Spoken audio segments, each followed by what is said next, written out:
Good evening, ladies and gentlemen. Welcome to the Race and Lanes podcast. I'm your host, Rico Muhammad. I will be joined shortly by my co-host, Mr. Chuck Snow. And tonight we have our resident legal expert joining us, Mr. Hank Seaton. So if you have any questions related to anything transportation law related, whether if you have questions about detention, contracts, all of that good stuff, tonight is an excellent night to post your question, send us a question. We'll definitely try to weave your question into the conversation as we go on and put it to the resident transportation expert that's out there. Hank is one of the preeminent transportation attorneys in our industry. He never asked me to do so, but I always, just because of the graciousness of him coming on to our show. My book's a little tattered, but I keep it here in my office right next to my desk. Hank has a book out there that explains and breaks down most terms and terminologies, most contract legalese. And this is a substantial piece of work. This is not just a little pamphlet. I think his first one that came out, it was much smaller than this one. It was much smaller, but this one, this is meat and potatoes right here, ladies and gentlemen. So I highly suggest that if you don't have Hank's book, that you go to his website, www.transportationlaw.net. Go order the book. You need to keep this. I call it the Bible of our industry. That's how important of a book I think it is for the transportation industry. If you don't have a legal team, if you're a small person and you want to know what to look out for and what you need to be conscious of, the little things that may take your business down because you don't know what you don't know, it's probably in this book.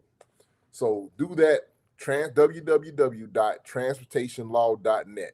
That's where you can go and order this book right here from Hank Seaton. So we definitely appreciate Hank for taking the time out of his schedule to come on and join us. And just a little bit more housekeeping before we bring everybody up and on board. Please do us a huge favor. Like, share, and subscribe to the videos. It helps put us into the algorithm, as they call it, gets us out to a broader audience, helps us maybe get in front of some people that we've never had an opportunity to get in front of. And this is one of the things that is so important and so critical about why it is that we do what we do. I mean, we don't have big sponsorships. We don't have all the light shows and everything else, but we try to have really good, solid information here on this podcast. That's what we pride ourselves on, helping you put more tools in your toolbox and bringing people on, real industry experts, not just so-called quote-unquote gurus or anything like that. No shade to those guys that call themselves all that, but we try to stick to tried and true methods of operation over here.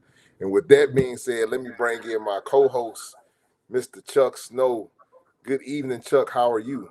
We're doing great, Rico. Thanks for asking. How you doing, man? Man, I tell you, I couldn't if it got any better, I probably couldn't stand it, Chuck. It's going pretty good right now. I have to say something. We do bring in industry experts that have knowledge, not opinions. I think that's the big distinction. I listen to a lot of stuff out there, and so frequently, all you're hearing is somebody's opinion. I really don't care about their opinion unless it's a legal one, and it's somebody like our guest Henry Seaton, and I value his legal opinion. I've asked it enough times through the years, but as a rule, the many of the experts in our industry from all different, they're not quite experts. They just have a lot of opinions. Yeah, and that's one of the like I say, that's one of the things that we try to come on and share our knowledge base, our expertise is from actual experience of actually being in the you bring, of course. I don't forgot how many years of experience of expertise. I mean, you've been at this thing long time. And I've been after this thing for a good little while myself. I'm pushing about 20 years in the industry myself. So it's just not fly by night information. This is some of the stuff that's tried and true. Yeah. And We all got to learn stuff by getting to stand on the shoulders of giants. absolutely. And with that being said, I don't want to belabor the point. I want to bring the man of the Get hour him on on there. up and on board with us. Good evening, Hank. How are you? Great to see you. I wish I were as satisfied with the future as you are. It's nice to see someone who's enthusiastic and just couldn't be better. Uh, Well, it ain't gonna do us no good to be. I'm not sure. I'm not sure that's my assessment of life soon to turn 76, but I'm happy for you. Congratulations. Well, speaking of which, Hank, um, maybe my positive outlook may change a little bit, but I try to keep, at the end of the day, I still try to keep a positive outlook. But what's coming down the pike? What is coming down the pike as far as our industry goes, as far as different laws and things? Because we know that you definitely keep a pulse of regulatory issues and all the stuff coming down out of Washington, D.C. What's some stuff on our radar that we probably should be aware of and conscious of right now? Well, there are a number of things, as Chuck knows, because he's going to miss it. I'm doing a little presentation next week to a group of Canadians, and I'm trying to tell them what's going on south of the border, and I'm not sure I have a whole lot positive to tell them or to tell people that are living through it. So you keep me lifted up, and I'll try to keep from tearing you down too much.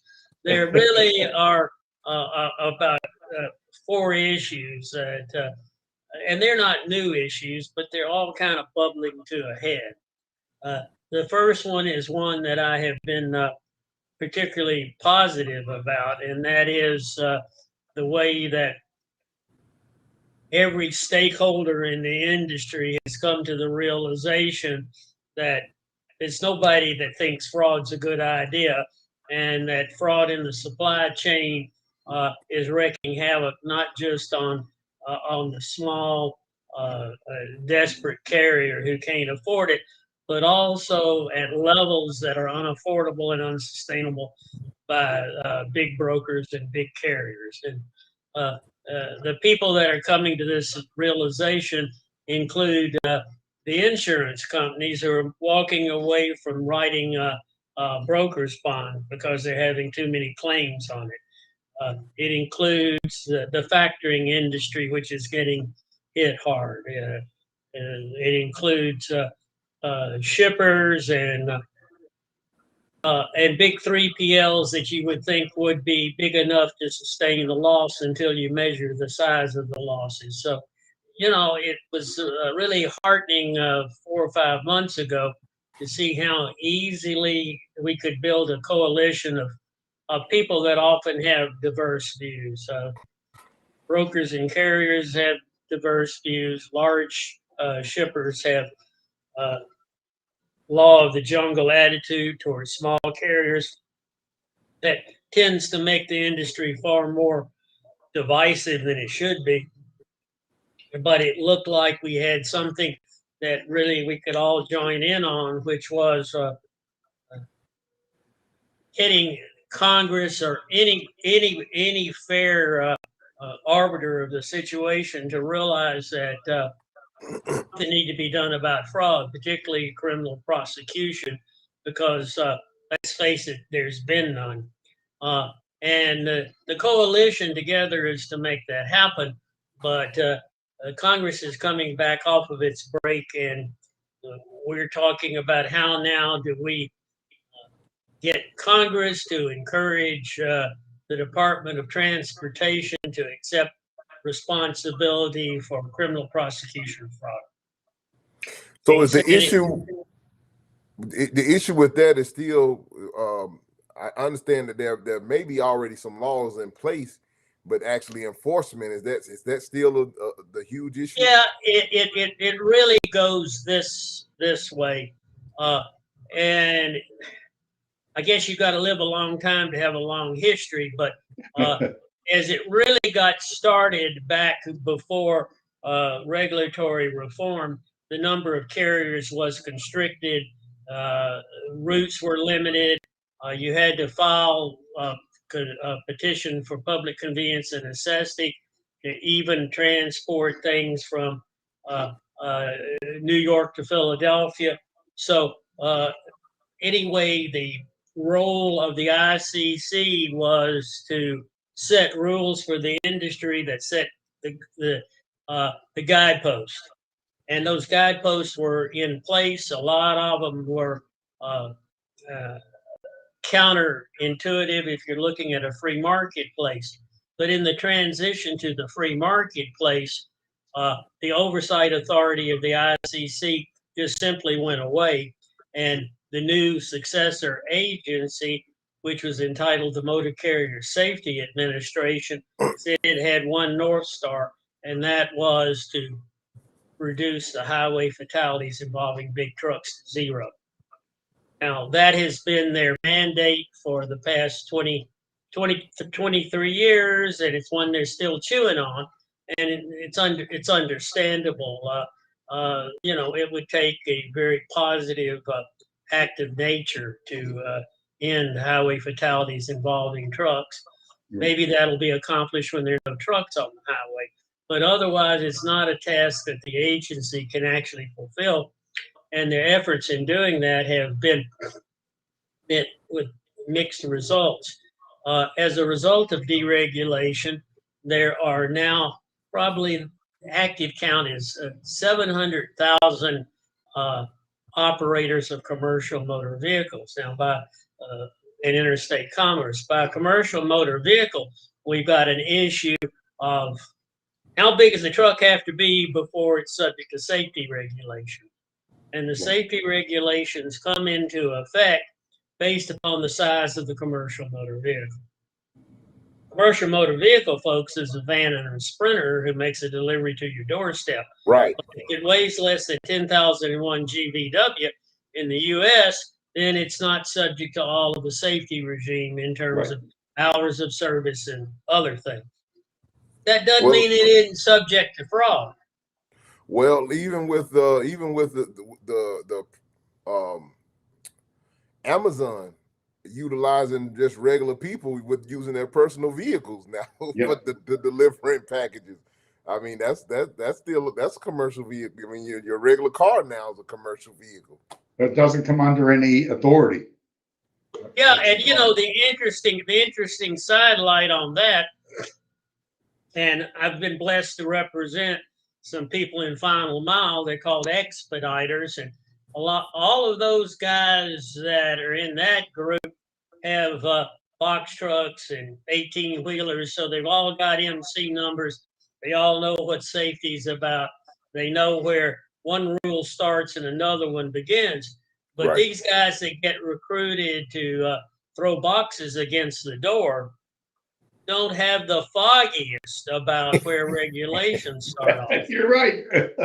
They don't have a clue.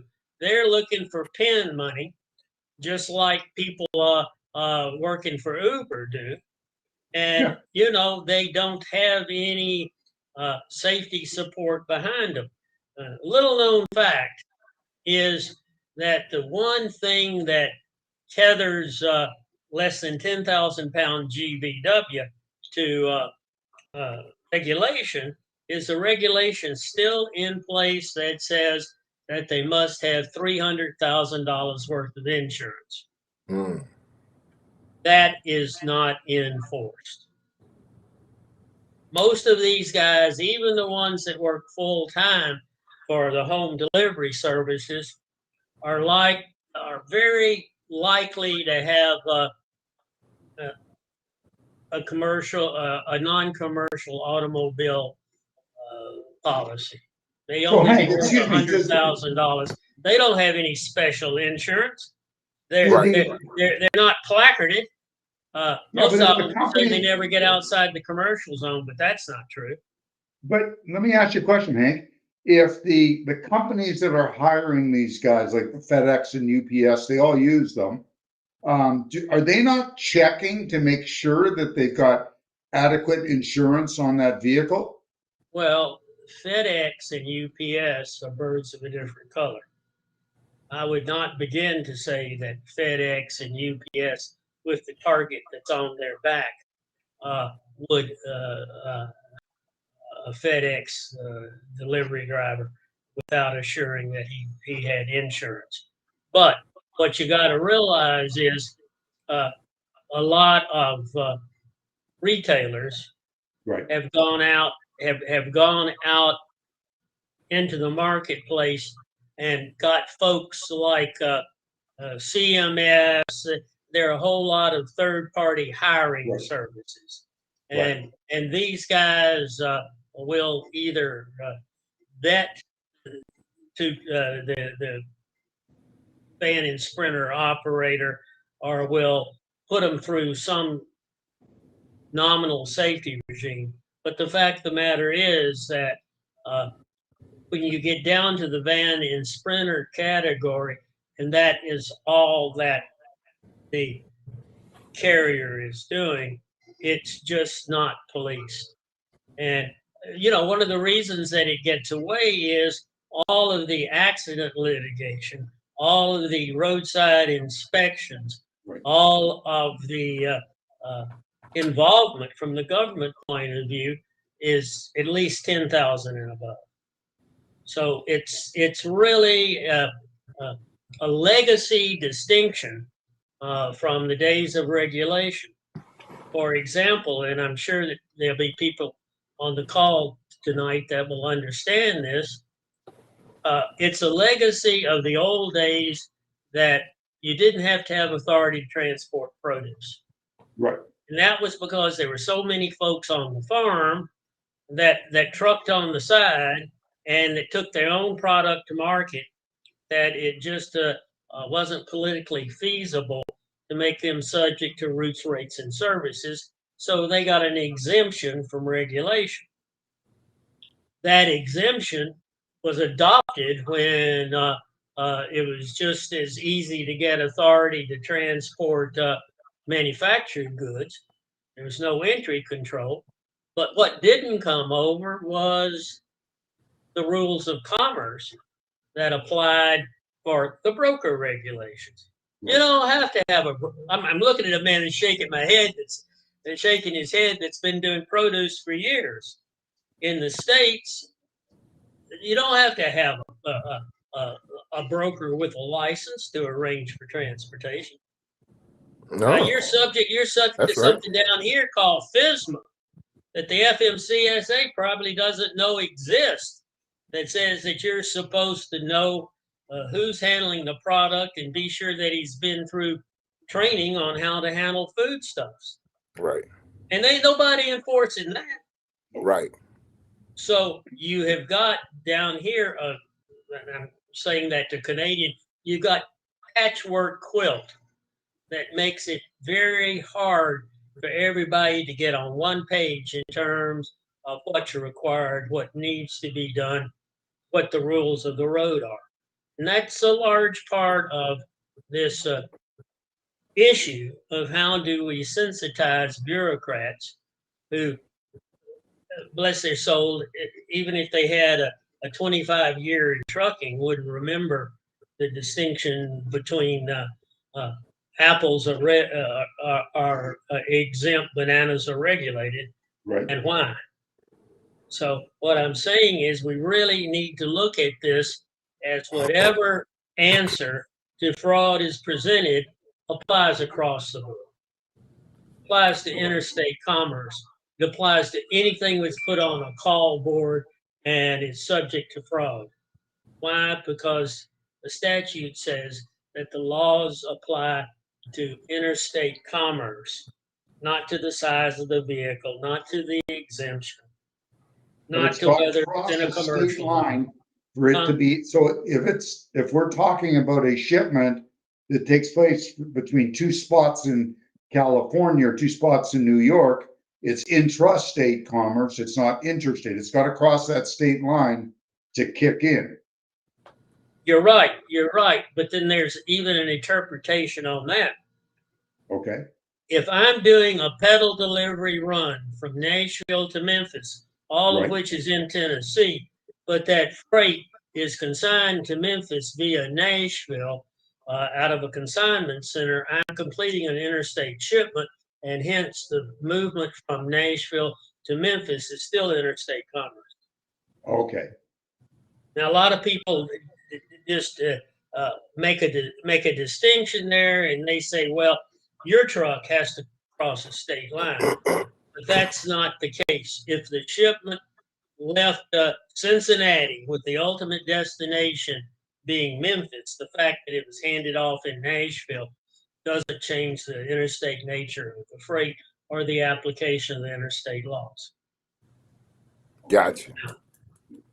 You know, unfortunately, a lot of people's eyes kind of glass over because they can't really fathom that there are that many nuances of what's involved. But well, we never had this. Yeah, we never had this fraud, and we always had fraud, but nothing like this. And these, and as we've discussed previously on several occasions, the fraudsters, because of technology, have certainly, they got great imaginations. Well, I'll share a story because, like I said, we were talking a little bit before the show, Chuck, and there was a very large brokerage that a national broker that I was dealing with a while ago, but I hadn't moved any freight for them probably in about 2 years, Right. Because I just really wasn't looking for anything, and now that I'm starting to try to make sure I don't leave any money on the table because things are starting, things are getting really tight. So now, before I really didn't worry too much about coming back down the road, whether or not I had freight on the truck or not. But now with the constant increase in fuel prices and everything else, I said I can't afford to no longer leave money on the table. So I've been actively seeking out backhauls coming back down to Atlanta. So I reached back out to this using DAT's load board. Noticed that this particular broker had a ton of freight always moving in my lane. So I reached out to him, and at first, the first couple of times I reached out to him, they kind of blew me off, and I was like, that's kind of strange. I was like, I thought I had a pretty decent relationship with them. But since I had been out of their system for so long, they were afraid that I was a fraudster. Yeah. They were afraid. They say, well, you haven't done any, we no longer have you in our ecosystem. We haven't seen you pull any freight in over 2 years and everything. And I was like, man, I've been in business. I said, man, my MC number is in the 7s. I've been in business since 2010. This is not a fly-by-night operation. You're signaling on what a large part of what is wrong. And that is that the camaraderie that used to exist between customers and carriers was based upon friendships. And it was in large part based upon the fact that rates weren't really the object. Rates were pretty well set by the line haul carriers and adjusted yearly. So it wasn't a question of the law of the jungle. Let's get it moved by the cheapest purveyor.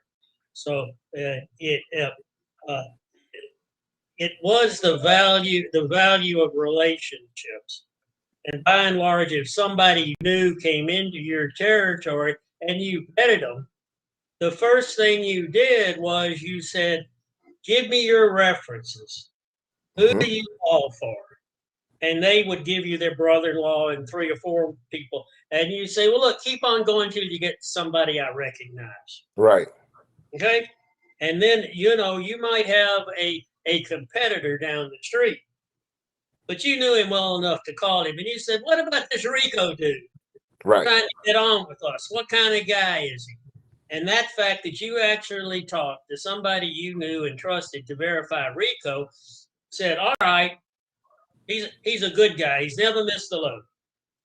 Right. You can't get a better referral than from a known entity. But with the technology out here and the numbers of people, I saw a stat the other day that DAT was using. I think it said 347,000 loads were posted a day or something. It was just mind-boggling, and it's certainly beyond the good old boy network of you got 45 minutes to figure out whether or not this guy's for real. It's the MRIS version of "let me screw you," sign it, and here's the load. And that does not lead to building lasting relationships between shippers and brokers. Because let's face it, it's a whore's market. We got to talk about that. I was telling Chuck too tonight, and definitely since I got you on, I definitely know that you definitely could give some input on that. I was telling Chuck that we got to do a show about negotiating.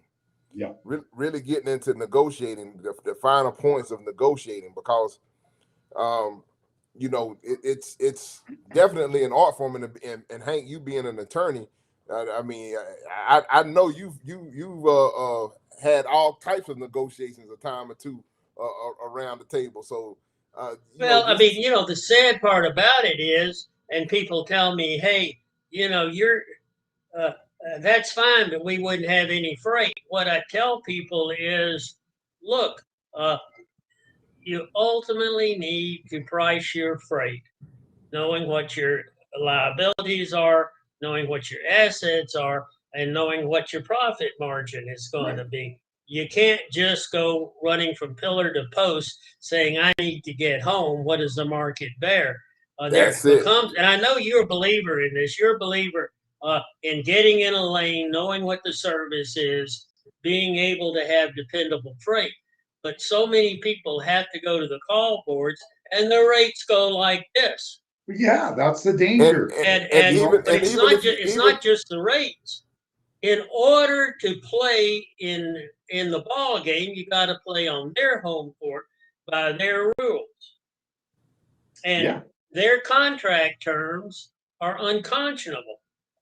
So now I remember years ago, Hank. I'm not probably up to date on it, but I thought that they threw out those what is it, the I forget the clause inside of the contract that they supposedly had outlawed, the indemnification.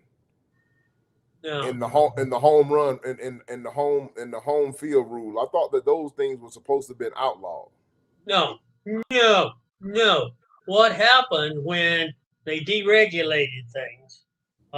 Immediately, a lot of carriers came in with the filed rate doctrine and filed undercharges against shippers all over the country. Right. And that is because carriers had their secret sauce published in their tariff, and it was take it or leave it from the carrier point of view. Well, the shipping community said, that ain't fair.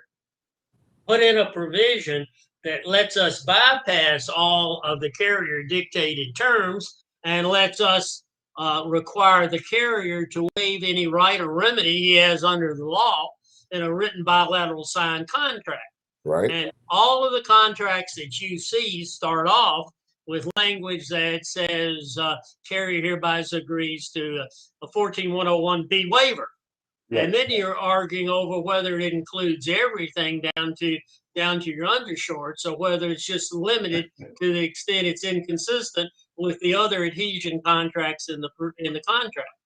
So the result, and it plays itself out very well in this dichotomy. You all know that in the past few days, YRC went bankrupt. Right. Okay. Yes. Now, YRC going bankrupt is unfortunate for a whole lot of reasons, but it is a regular route general commodity carrier. Like all of the other regular route general commodity carriers, they compete on discounts. Mm-hmm. What they charge for their services, they don't compete on what those services are and upon the rules of the road that apply. They all participate in National Motor Freight Classification. They all have provisions for inside deliveries. They all have provisions for interest and attorney's fees.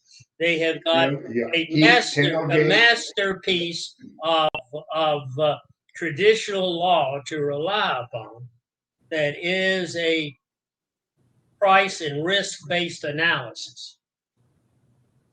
You don't have that when you're a truckload carrier. You don't have that. What you Common, are supposed to be is common versus contract carry. yeah. Everything's a contract, and with the development of the MRIS and my packet, if you want to load, you got to get vetted by them, and if you tell them that you object to an indemnity clause because it's unconscionable, they say, "Hey, man, you have to talk to somebody higher than me. I'm just here to vet you. If you want the Right. load, you got 30 minutes to accept this load. And Right. oh, by the way, whatever you sign now applies to any load you ever haul for this guy again." Right. I mean, you may say, "Hey, indemnifying you against harm to a load of sand is no big deal. I'll take this one." But if the next one's worth $500,000, you've got no limit of liability. So I'm just saying that it is the law of the jungle the way it's set up. And when you all talk about doing a night in terms of how to negotiate, I tell people it's the gambler. You got to know when to hold them. You got to know when to fold them. You got to know when to get away and when to run. Yes, And sir. at some point, if you track some of the behemoths far enough and listen to enough people that do call in, you're going to find out who those guys are. Yeah. I'll tell you guys what I think is just really, really strange. I've got a good broker client who signed a contract to hire somebody to make a delivery. Well, the guy that made the delivery was an independent contracted carrier, and he hit the consignee's dock, did dock damage. Okay, so he didn't do anything to the product. He didn't do anything to affect the customer. The customer went out and paid for a new dock to be installed at its consignee's location, and then turns to my client, the broker, and says, "I'm withholding payment to you until you pay for the dock." Did he have any legal right to do that? Well, listen at this. So I got involved, and I wrote him a nice letter, and I said, "Look, if it was cargo, it'd be a different thing. If it harmed you, it'd be a different thing. But you just made a gratuitous payment to your consignee, and what you have got is a plain old third-party accident. The carrier we hired is licensed, authorized, and insured. If you're the assignee, you need to sue the carrier. Right. We certainly didn't hit your dock, and it's not a cargo claim we're responsible for."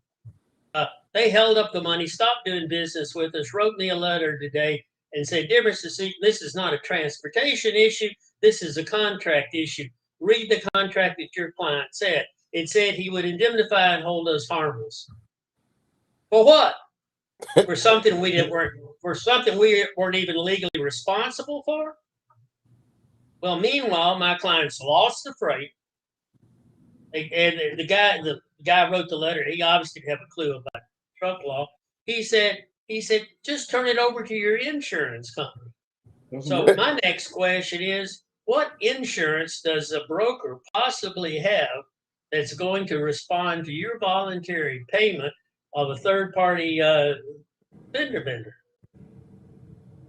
Yeah. Now, my client's sitting here. He lost a decent client and lost a withholding. I'm going to have to go, and if he takes my advice, let's pop him in the nose. He lost a business anyway, and they're holding up $40,000 on a dock claim. Let's teach him a lesson. Whoa. Right. Right. Meanwhile, back at the motel, this customer is a big customer, but they're loss risk people. Just say, if you want the business, we'll stuff it. And indemnity is not supposed to be anything that happens because the truck you procured was within 100 miles of the consignee. Man, that's so unfortunate to hear stories like that. But unfortunately, I think that's becoming more commonplace than not. I think that, man, you don't have people willing to just do what's right anymore. It's No. whatever they can get out of you, they try to get out of you, and that's Yeah. But You the know, it's sad not part, funny. the sad part about it is I find the old level traffic managers who've been around and understand the industry to be most accommodating. The people that are really the, excuse the term, the pricks are the loss risk managers who for whom it's not a people business. It's just the bottom line numbers and cents. So, Hank, going back, circling back around, we were talking about fraud a little bit earlier. Where are they? Where are they identifying most of this fraud taking place? Where does this seem to be originating from? Well, we could talk about the ethnicity of the fraudsters, but I don't think that's what you mean. Yeah. There are really about 3 or 4 kinds of frauds that are being perpetrated. One's what I call bait and switch, and it plays into this whole idea about dispatch services in a weird way. But what happens is it is a fraud conspiracy because it takes 2 to tango. Typically, one entity will go out to the call board and take the load, usually masquerading as a newly hired carrier, or stealing the theft of some other carrier and booking the load. The identity theft. Yeah. Yeah, they'll identity theft and go online and say, "Oh, we're a Landstar agent." So the broker thinks Landstar is picking up the load. Well, the guy who got the pickup number doesn't know a damn thing about Landstar other than he's got Landstar at yahoo.com or something.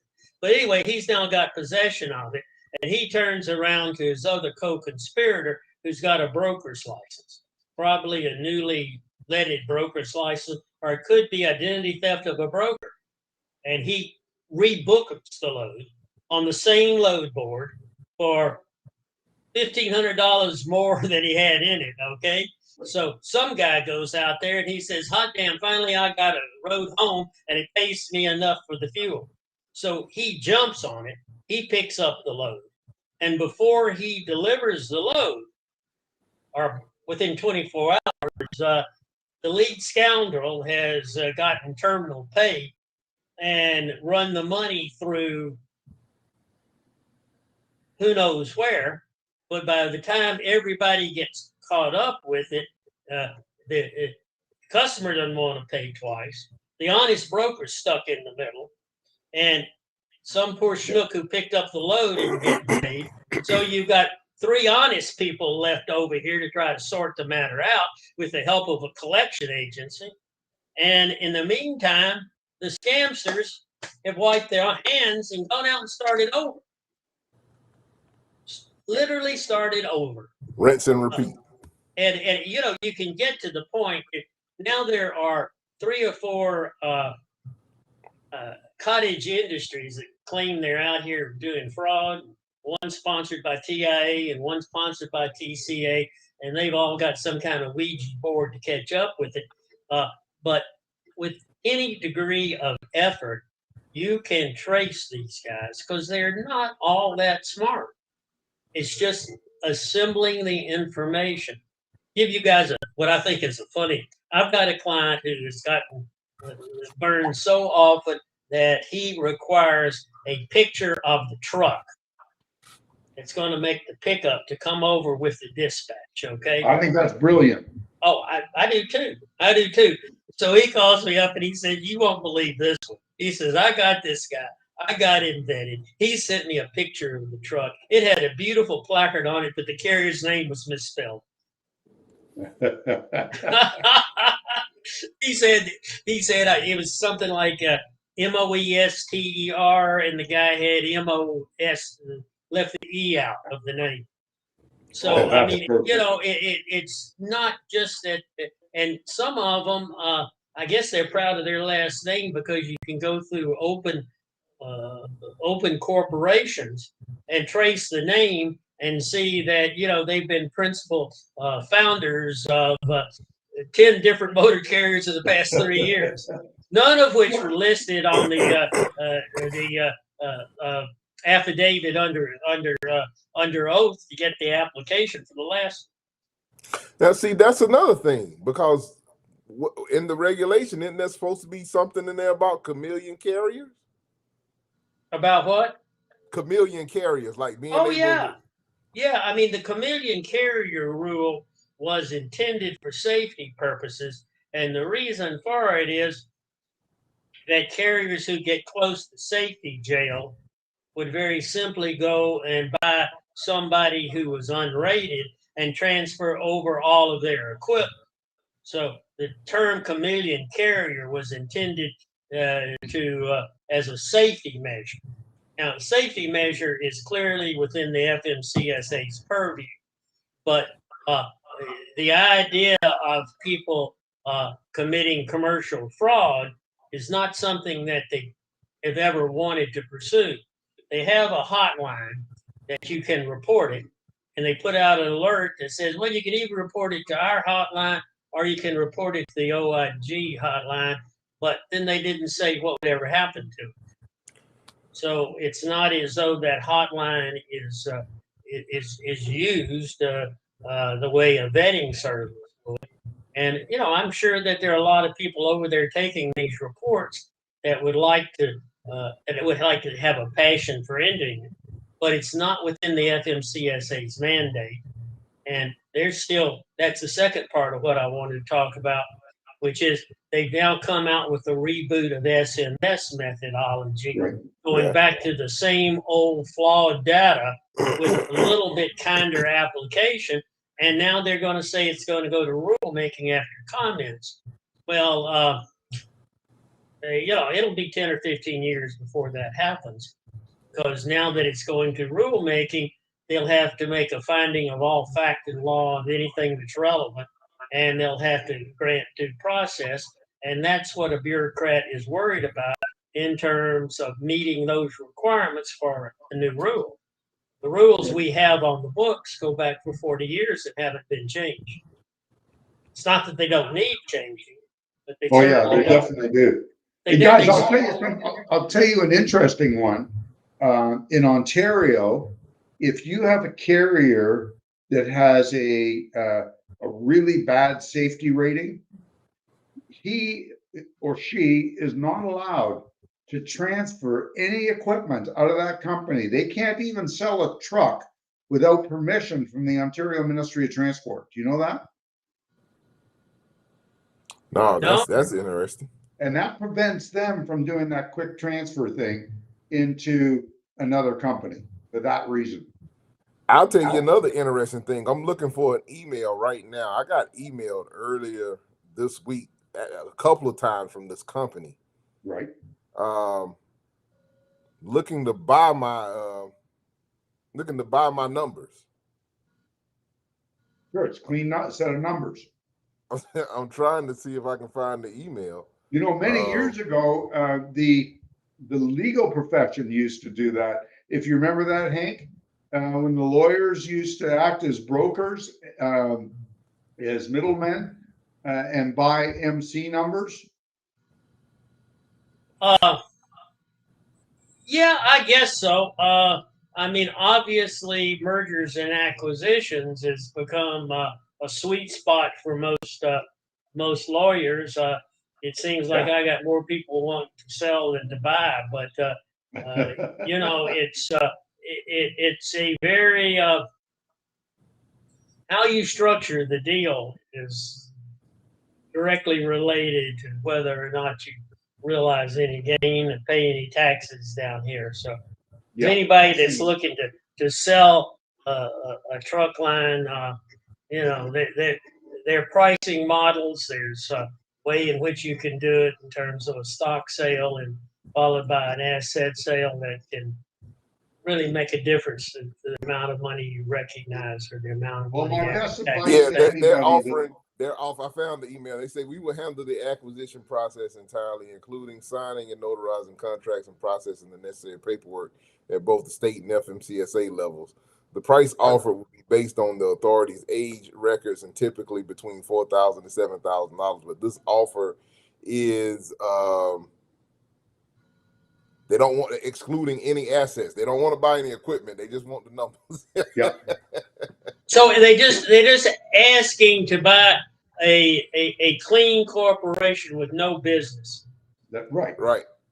They And just, then Well, just look, management that based on the age. that itself has probable cause for a fraud investigation. Just Oh, yeah. based on that. I'll forward you this email, Hank. But just based on the age of the age of my MC, like I say, my MC number is pretty low. I'm in the 700. So I mean, well, not 700, but 726. So that's my beginning MC number. Yeah, So- listen, would you believe that in the old days I had a guy come to me who was MC number 1, and he said, now that's got to have some value. I haven't run a truck in a year, so what can you get me for MC number 1? I would imagine. I told him, I said, well, you changed the name to MC number 1, and I think you really got some value. That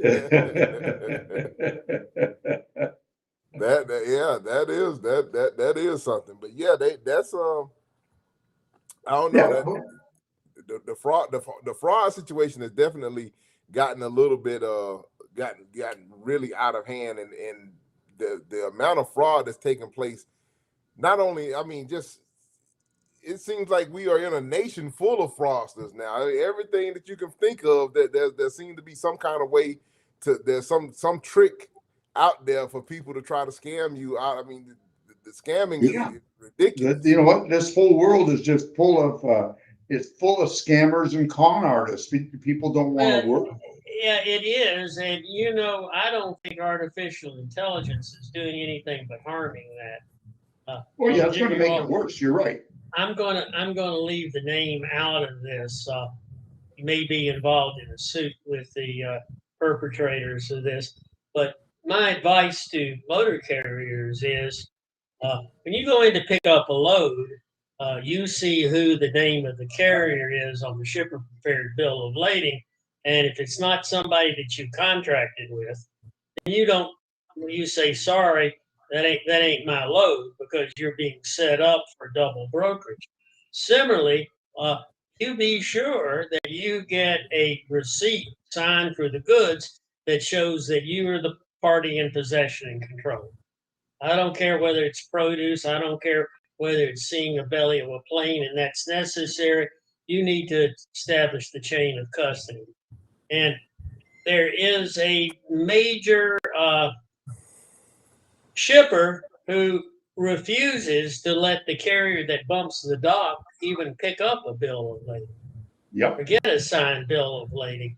And so this particular entity has stiff-armed 4 or 5 small clients and refused to work with them when there's a fraud, refused to tell them who they hired so that we can at least chase the fraudsters, or to make any settlement to pay the third party, to pay the actual service provider.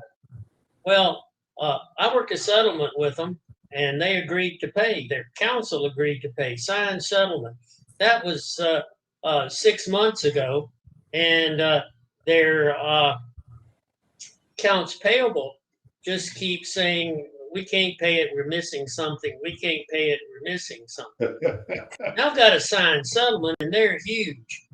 And I go back to the attorneys that represent them and kind of throw up their hands and say, well, you'll have to follow our procedure.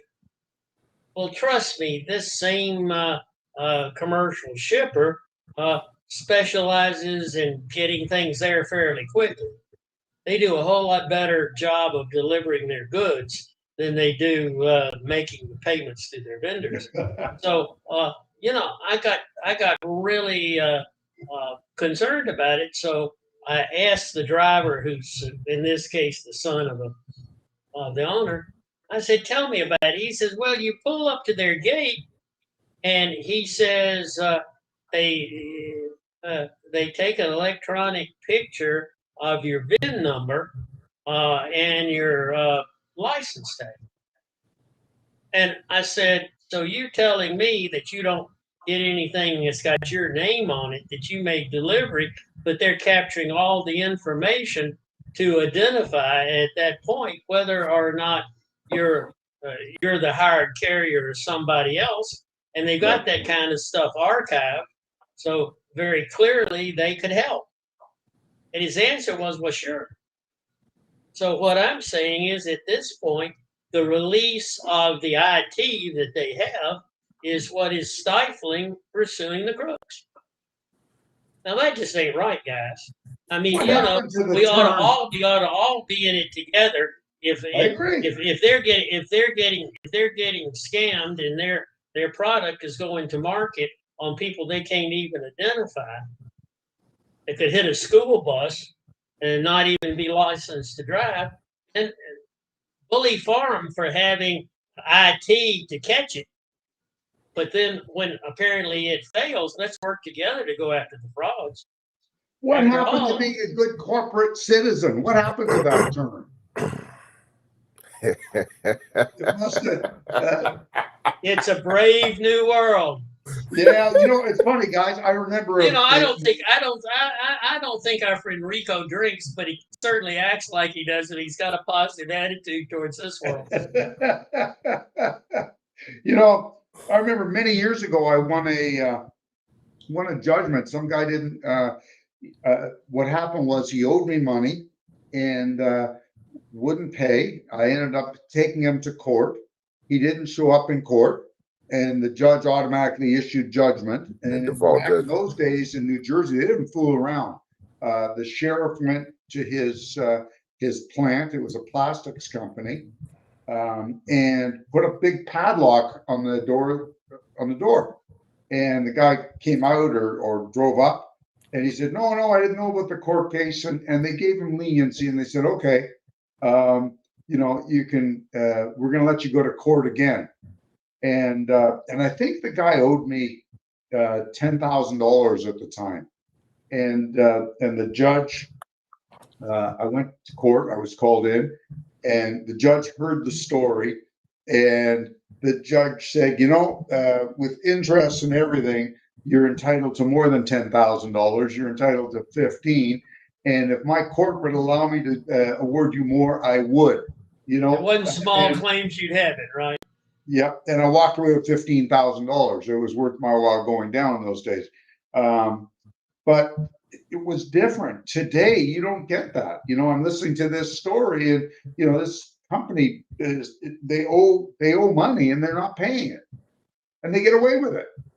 Well, I tell you all just one more interesting story. We get to talking. We get off on such fun tangents. I've got a client who is in the furniture hauling business, and the way that works, a lot of that stuff goes out for delivery and gets stuck out in warehouses around the country. So some dude went bankrupt and sent out a notice saying that my client was an unsecured creditor, but he's got all this stuff in his warehouse. So we sent him a warehouse lien notice and request to be considered as first day claimants to avoid being unsecured. But when you look at that, the way the bankruptcy court looks at it, the guy who intended to loan him money has a UC1 and he takes first, and the poor trade guy who provided the service on an open bill is an unsecured creditor, and he gets trashed. Unless you can prove that your continued service is essential to the guy who went bankrupt so he can get back in business. Meanwhile, what's my guy to do with the furniture if he can't sell it and he's got an $81,000 hole in his pocket? Now that's just not fair. No. Jeez. And you got to do a lot of trucking to make $81,000. Oh yeah. Jeez. Oh yeah.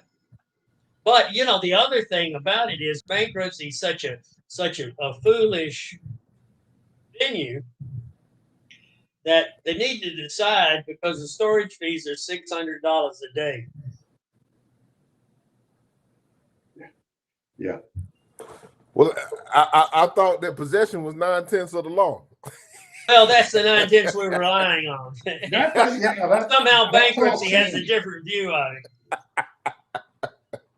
Yeah, The, that's all. the trucker's lien applies only to the load in possession. So if they owe storage on the sticks of furniture that's there, that's covered by the trucker's lien.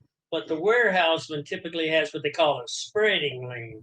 And a spreading lien says whatever you've got, you get to sell and apply against the entire outstanding receivable. So we're saying we got a spreading lien. Okay. I hope Okay. it works. So Hank, I know we looking at the time. We coming up. Anything? Yeah, else let me coming give you a quick summary of where we are on the fraud thing. Yeah, please do. It looks like we need to keep our coalition together and focused. There are going to be fly-ins to Washington by all of the porters, and I hope that the attention to the fraud crisis doesn't get wallered out by something else. We need to get all of the congressional support we can get, because ultimately I don't think the bureaucrats are going to do anything without congressional pushing and funding. So that ultimately means that if they can find $8 billion to give to the IRS to chase tax frauds, maybe they need to give some money to DOT to chase commercial fraud.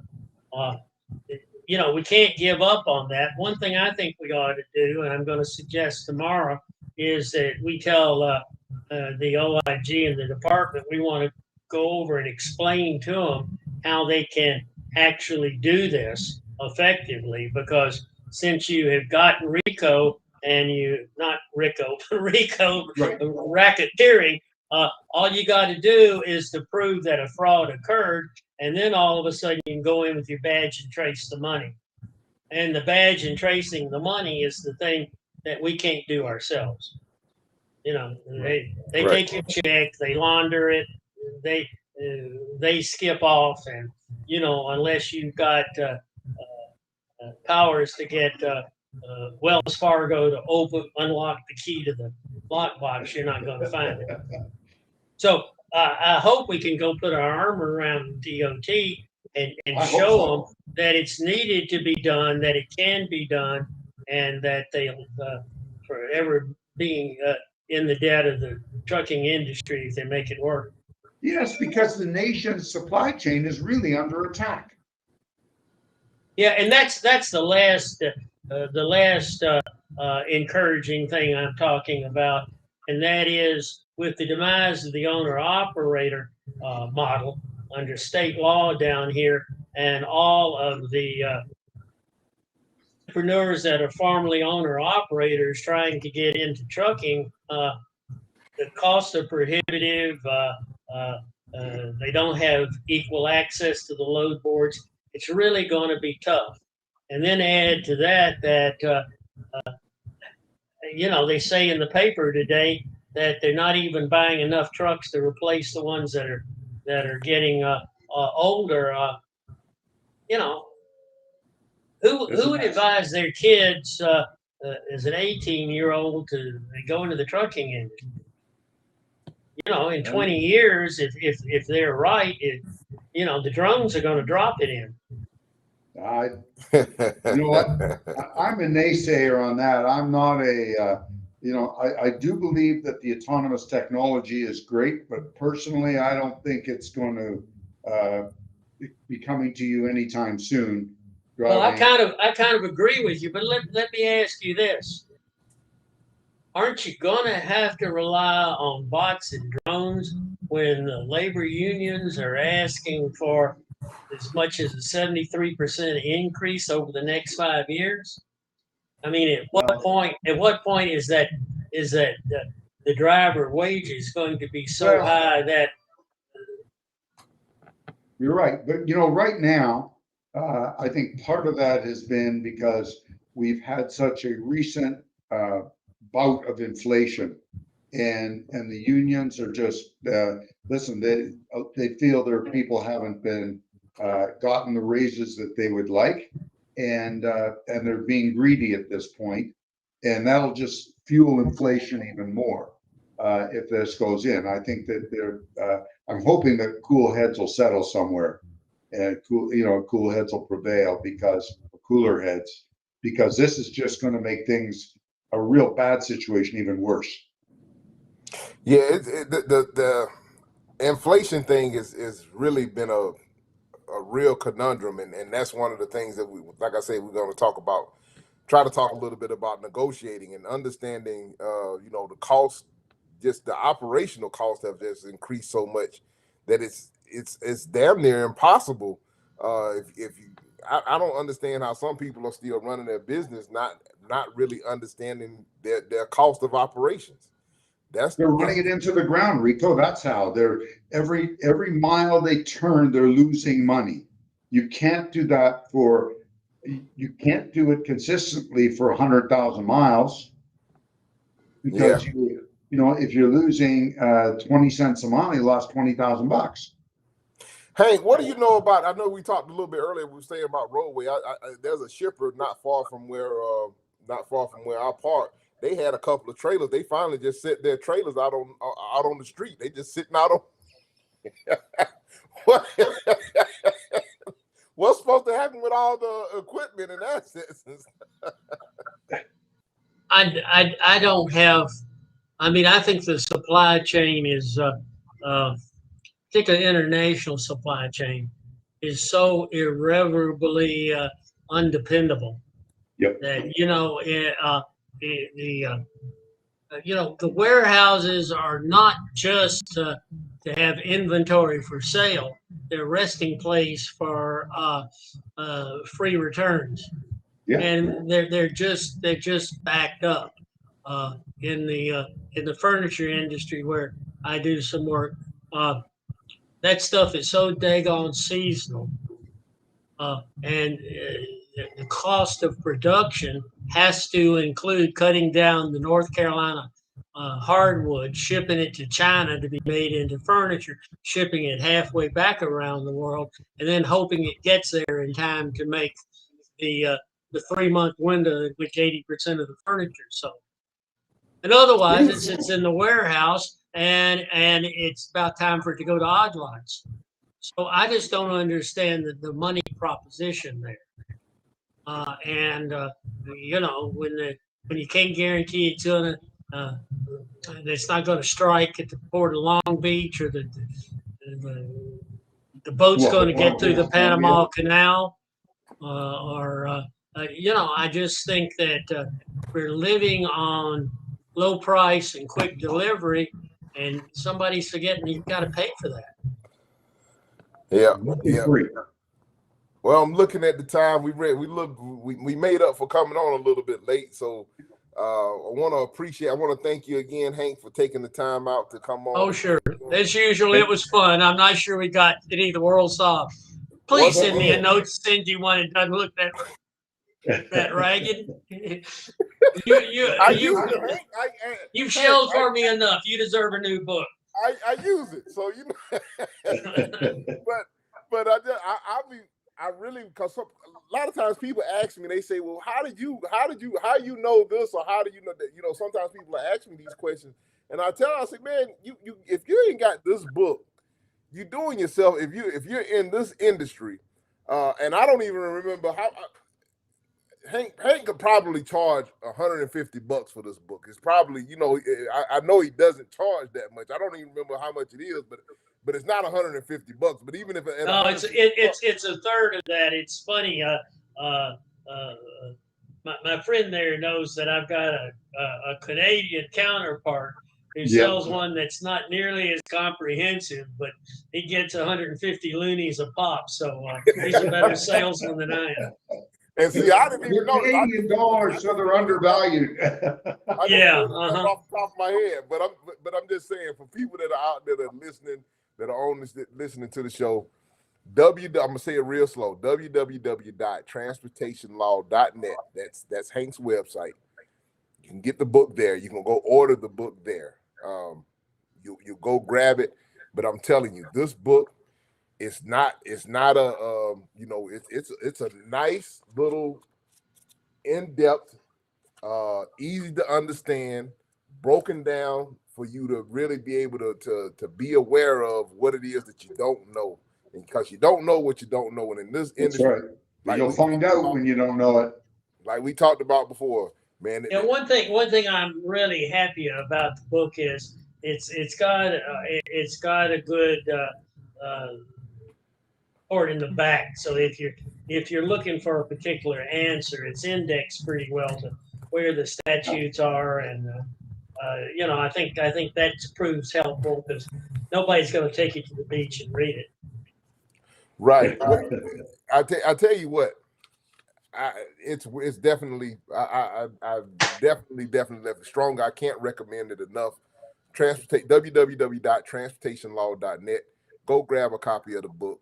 It is definitely one of the things that you got to have in your office. With that being said, if you want to ask Hank a question or anything, if you want to reach out to Hank or anything, also transportationlaw.net. He has a wealth of knowledge and a knowledge base right there on his website. Different podcast interviews that he's done. You can find that up. You can find that up over there as well. And if you need if you need Hank's services, by all means, everybody, you know, we ask you to help. You know, we don't charge anything for the show. We don't do anything like that. But the experts that we bring on, that come on and are so generous with their time, if you would go and support them, if you have a need for anything, if you have contracts that you need to have done, anything like that, if you're starting to go out and try to get your own business and stuff like that, you please utilize. They never asked me to do this, but I'm just saying as interest of supporting the relationships that we're trying to build, because if you're a part of us, you know, we hope that you reach out to them and tell them, hey, we saw you on the Race and Lanes podcast with Rico Muhammad and Chuck Snow, that, you know, that's how we are familiar with you, and that, hey, we want to do business with you. I'm telling you, Hank is one of the best in the business. Great guy. He will help you as much as he possibly can. And if he can't help you in your jurisdiction, he'll refer you to somebody that can. And that's worth its weight in gold, in my opinion. So Hank, once again, thank you, my friend, for being Well, so thank great. you. Thank you for the words of endorsement. Great time tonight, as always. Yeah, Yes. I enjoyed it, guys. Let's do this Very again soon. Absolutely. Chuck, tell the folks. All right, tell us to keep it between the mustard and the mayonnaise, and we can sign off. It's coming up. If I can help any of our listeners, reach out to me by email. Put a phone number on it, chucksnow280@outlook.com, and I will get back to you with answers. And if I can help anybody do anything, whatever they need, I will be there, whether it's a setup with my old company Traffics, or you're having some difficulties with clients or your staff or whatever it is, be glad to help you. And with that, Rico, I'm going to let you back her into a hole for another week. Absolutely. Well, ladies and gentlemen, please do us a huge favor. Like, share, and subscribe to the show. Whatever platform that you happen to be watching us on, like, share, and subscribe. Please, it helps us get into the algorithm to get us in front of a broader audience. It doesn't cost you anything to do so, but it helps us out tremendously. So if you would, please do that for us. And with that being said, we want you guys to stay safe out there, stay healthy. Keep it in between the mustard and the mayonnaise, and we'll talk at you same time, same place next week. God bless you and good night. Take care. God bless. Thanks again, Hank. Oh, well. Thanks, Hank.